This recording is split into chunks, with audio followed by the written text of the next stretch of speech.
This is a podcast with Rash. Join me for this ride. Hello, everyone. Welcome to yet another edition of our favorite podcast, Podcast with Rash. Please don't hesitate to visit our YouTube page on www.podcastwithrash.com. Like, subscribe, and share our content.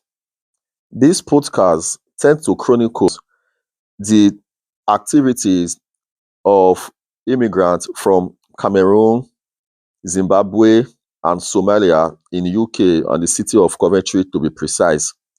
We tend to talk to people to tell us their stories, how they got here, how they settled in, their experiences, and all they go through, and how they weather the storm to get to the position they find themselves today.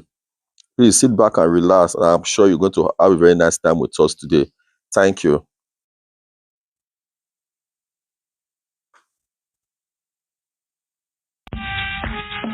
This is a podcast with Rash.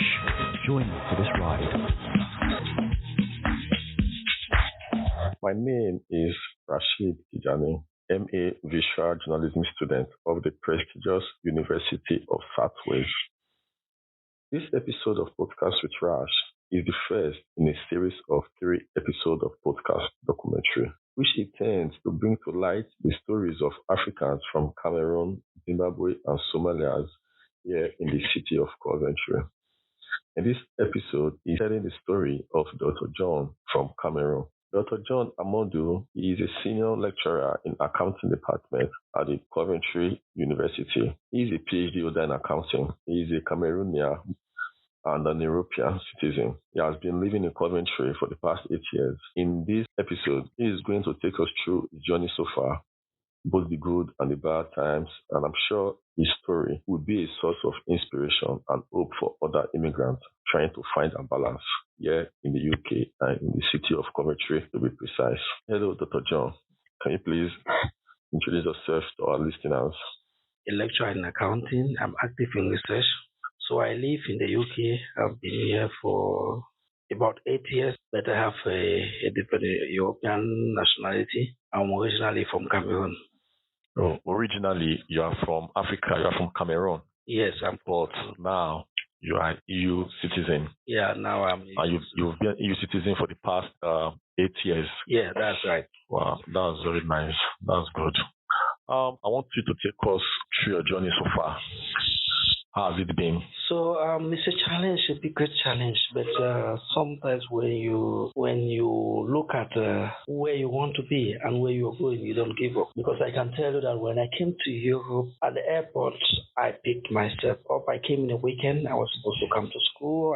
The school wanted to send somebody to pick me, but it was a weekend, so I had to pick myself up. Took a taxi to a hotel, paid for the hotel, but I was sent to a room that was undergoing renovation. So, but because of miscommunication, the people could not understand English. So I had to sleep in that room till the next morning. So that is a challenge. So in terms of looking for job, when I came to Europe, I studied, and they said looking for job, I can give you few instances, the challenges I faced. For example, I went to an interview with Accenture that was back in 2012, and they needed human resource manager at the time. So human resource, and I was supposed to work with one young white boy.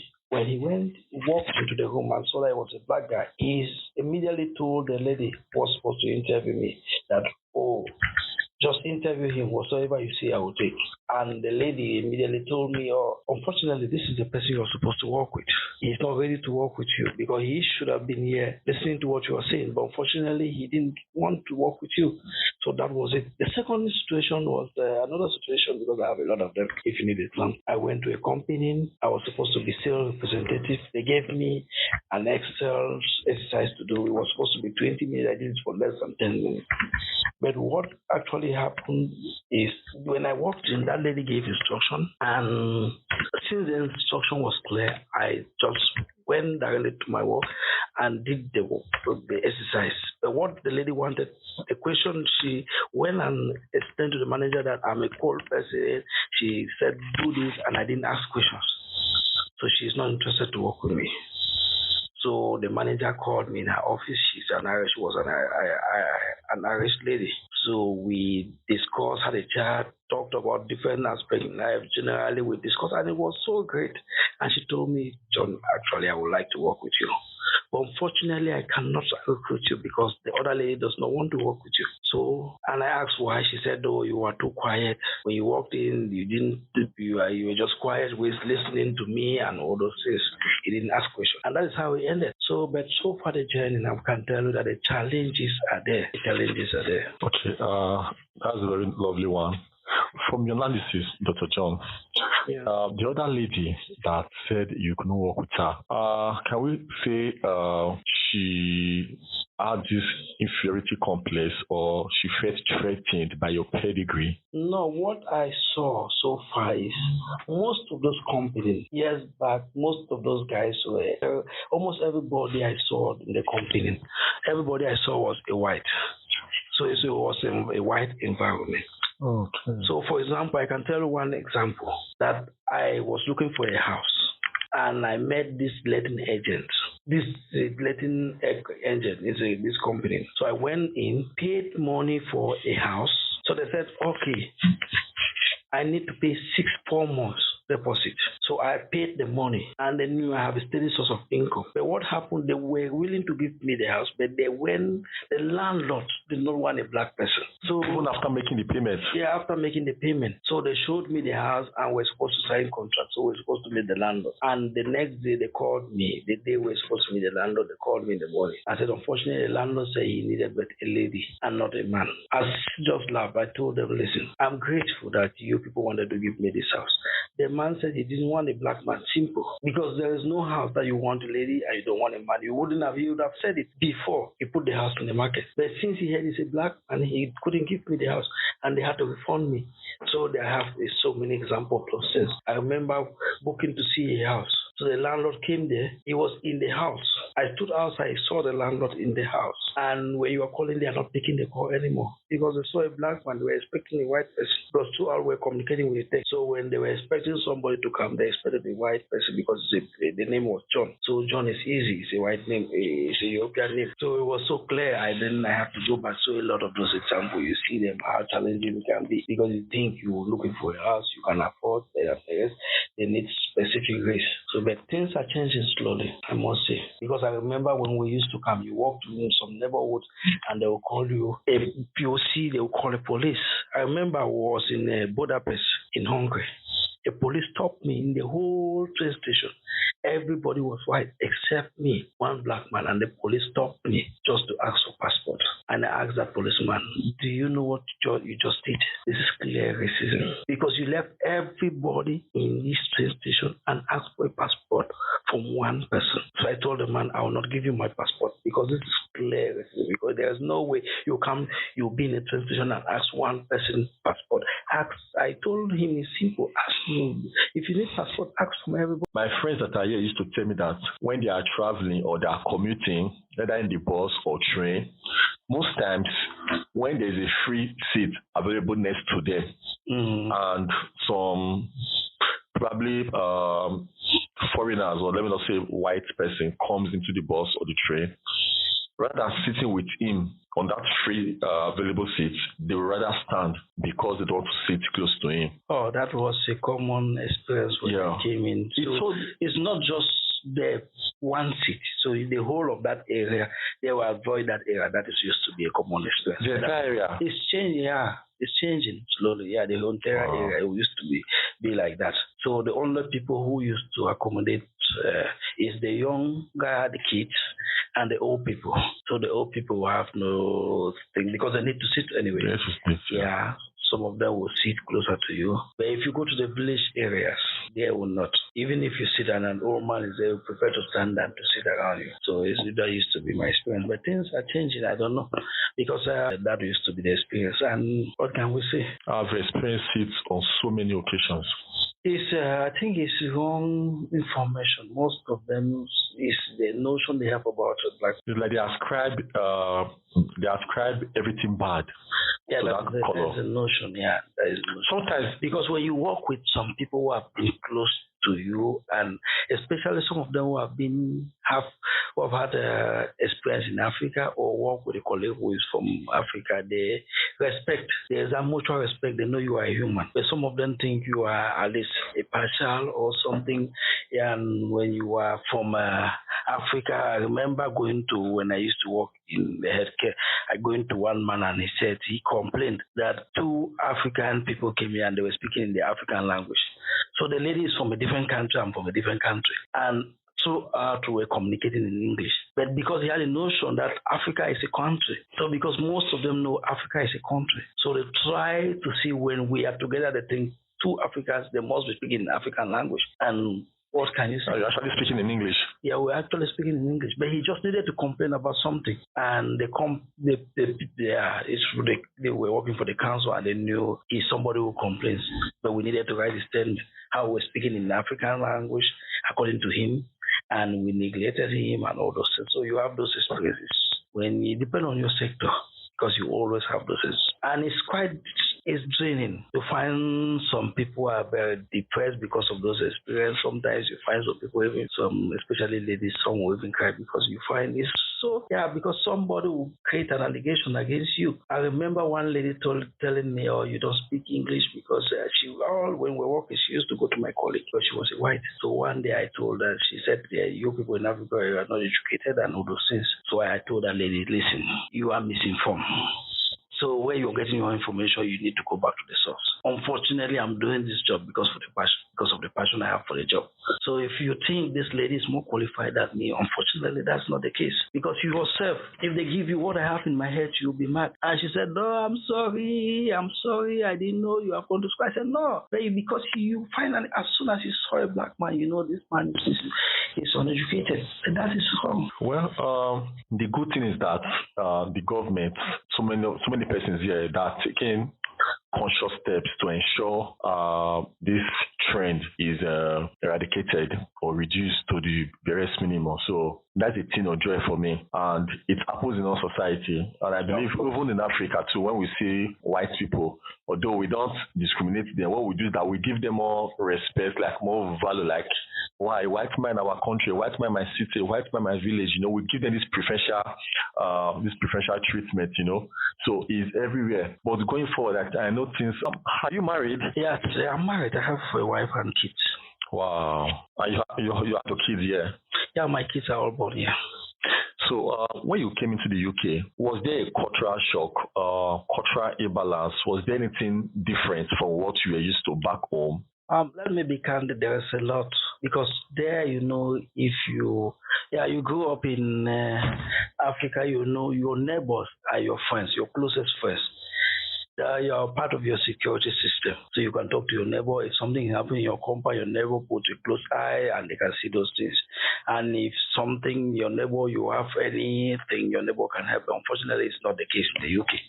So in the UK, you and your neighbor, people hardly know each other. I remember when I moved to my new house, I did not know one of my neighbors until we stayed about a year. We didn't know each other. Yeah, that is shocking. And the other neighbor were communicating almost on a daily basis to the other world. We didn't know each other. So, but that is different. In the UK, it's like when in Africa, every discussion is welcome. In the UK, the least thing is you are harassing me, you are abusing me. So it's completely different. Because like in Africa, for example, when you talk about family, somebody can say I'm a polygamous. You just leave them because that is their business. What they do in their house does not concern you. Yeah. But here what happens is you go to school and they teach children about family. What do they teach them? They teach them about gay, lesbian and all those things. It's not bad for them to know. But they tell them this other aspect is bad. But their choice for somebody, let's say for example, somebody who got married to two wives, the wives agree, they are adults. But those topics are not, because what happens when you avoid talking what is happening in the society, it becomes a problem. Okay, my child will go to school and say they taught us about family. And what do you say at the child? That a man can marry a man. That is fine. If those two men, they agree, what is your problem there? And then When they hear the other part, your children take it against you and say, hey, in your daddy, in your country, people marry two more than two wives. It's like a crime. No, they are adults. They decide to do their things. So it's completely different. So there are some things. I can say in terms of keeping record of children in school and all those things in schools, it's better here in the UK than in Africa. Because when your child has an injury, they will update you and all those things. But there are some aspects that I think it will not be good for my children here in Europe specifically. Socialization, for example, after school, children don't play like we used to play to develop. Yeah, because you don't just teach them; they need to use those things to practice, to think out of class. So they are being taught like remote. The next thing is they are watching TV. Cartoon. Yeah, they don't learn to communicate with each other. They lost those basic skills, doing things in team and other things. You learn them in school, but you need to practice them in an environment where you are not supervised, because in school everything is supervised. And first of all, secondly, the family. You are here, your family is somewhere else. The children don't know what is family because they don't see cousins, they don't see aunties, grandma, and all those nephews. Yeah, it's difficult for a foreigner to live in a foreign land. No matter how much you try to integrate in the society, you integrate as an individual because you made a conscious decision to come here. But your children were not part of that decision. Yeah, sometimes you feel pity for them because they have too much energy. If you don't take them to park, how do they play? That's a very touching one. Yeah. So, are you trying to tell me that raising up your kids here in Coventry is quite tasking? Let me be candid. It's challenging because the two of you, if you have to keep children, if you are new to the UK, one of you must be at home while the other is at work. Yeah, so if you are new in the Coventry, so in the UK in general, because one of you must be at work and one is at home. That's because all. if it's not school time, somebody must be with the children at home. Yeah, those facilities in where I'm coming from, you have relatives around who can help you with some services, maybe picking up children and all those things. But when you are in a foreign land, how do you manage yourself? So if you have to drop them at crash, you need to pay. So when they're on holiday, you need to take holiday. Okay, yeah, those are the Challenges. The challenges. Yeah. Okay, what are the gains? The girls is good. There's a good healthcare system, of course. The environment, good healthcare system. The educational system is good for the kids who are willing to learn. You know, in Africa, the children have exam at all levels.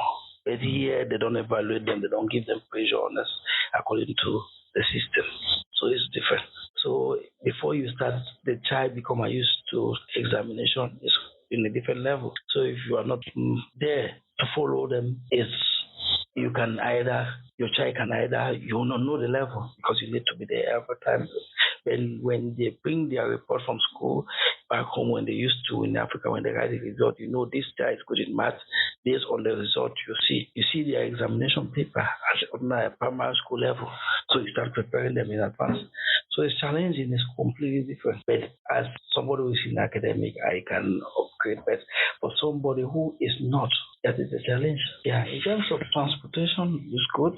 In terms of the environment, most often is good. But it also has its challenges, as I'm saying. What are the challenges? Challenges, for example, if you have just one kid, the loneliness can be very difficult for a child. Yeah. No friends to play with. No friends to play with, yeah. Either except you go to the park. And if you go to the park, you are scared because everybody has a right. So the child can be playing with another person's child and then they coach you a lot, then you are finished. Because they'll say, oh, your child hit my child. But there are two kids playing and then one person accidentally hit the other. But this is it. I remember the other day we went to park and we're playing football and one guy came with the children and was saying fuck in front of the children. So, and we were playing and I had to call that guy. You know this message you're passing to this 6-year-old child. That 6-year-old child will take to school and pass it to my child. And my child will bring it home and I will not find it pleasant. And the guy was saying, this is my right, but this is the problem. The culture, this is in me, in my area where I'm coming from. It's a taboo that you just swear and do use those languages anyway. But this is normal with the culture and you find it difficult to integrate. Oh. Yeah. Another question I would like to ask you, I want to shed the light is on the issue of food. You know, sometimes when you change environment or you leave your country for another country, is it? Do you find it easy eating the food there, or you always crave for your food from back home? And if you crave for your food from back home, how do you go about it, considering the cost and accessibility and everything? So how does that impact you? How does it affect you? Yeah, thank you for that question. What happens is for me as an individual, food is not my problem. When I go to wherever I go, whatsoever they eat, I just eat. It's just the other food was because I was trained to eat that one from childhood. So wherever you go like me as an individual. If I can eat and I don't have problem with my stomach, I just move along. But most often my family eats African food.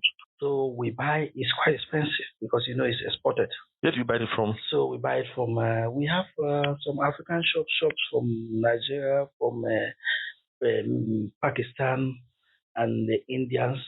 So we Yeah, in Coventry. yeah in Coventry. Yeah, we share a lot of food. Yeah, can you be precise so I can take a walk there? Of course, unfortunately, I do something. Okay. I don't do. We go shopping together with my wife. She knows more about that than me. Okay. Myself. Okay. So, but what happens is it's quite expensive. But in terms of food, I can say it's a problem living in Coventry or in UK. Wow. Yeah. So there's no food you want to. There's no native food from your country that you want that you cannot get here. I don't think so. So far, anything I have to eat, I think I have it. Everything. Yeah, everything because they do import almost everything. And your children too, they eat your African food or they are Of eating. course, they enjoy it. They enjoy it. Yeah, this is what you are trained. Because what happens wherever you grow up, all they eat there you eat. So they eat at home and they enjoy it and they keep on eating. That's good. That's good. That's good. What about religion? Yeah, religion. I'm a Catholic Christian. You're a Catholic. Yeah. So you've been a Catholic right from Cameroon. Yes.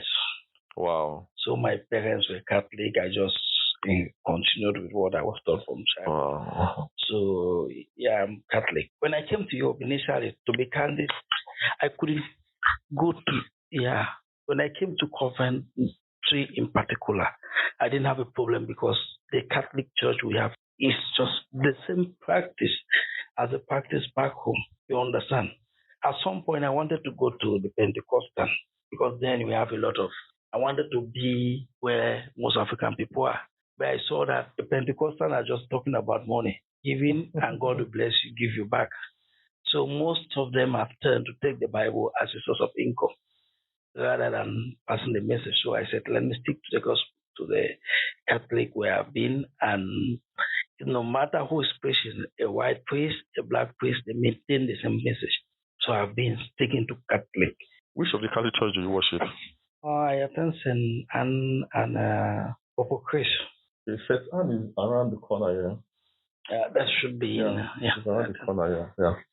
Around the corner, yeah.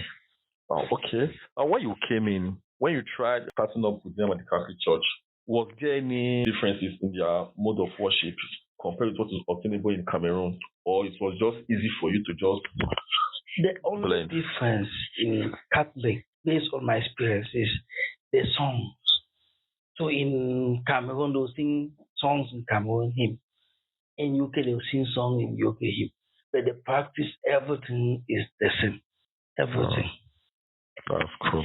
Okay, finally, most of us from Africa, we have what we call town union or country a local association.